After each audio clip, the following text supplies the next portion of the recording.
Salut les accros du ballon rond. Aujourd'hui, on plonge dans l'histoire incroyable d'un joueur qui incarne la détermination, la force et le talent pur, Pape Gueye.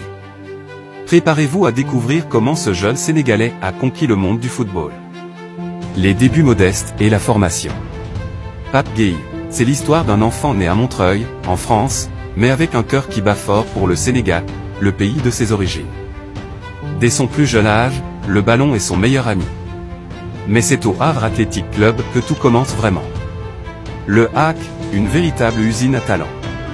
C'est là que Pape va forger son jeu milieu défensif solide, doté d'une vision de jeu impeccable et d'une puissance physique impressionnante, il se fait rapidement remarquer. Il gravit les échelons, des catégories jeunes jusqu'à l'équipe première, avec une maturité étonnante pour son âge. L'éclosion au Havre est le grand saut. Sa progression est fulgurante. Au Havre, il devient rapidement un pilier de l'équipe, et même capitaine à seulement 20 ans. Un leader naturel, capable de harceler l'adversaire, de récupérer les ballons et de relancer proprement. C'est clair, il est prêt pour le grand saut. Forcément, les grands clubs européens commencent à lorgner sur ce diamant brut. Et c'est finalement l'Olympique de Marseille, un des clubs les plus passionnés de France, qui va rafler la mise à l'été 2020. Un nouveau chapitre s'ouvre pour Pape. L'aventure marseillaise. Arrive un atout précieux.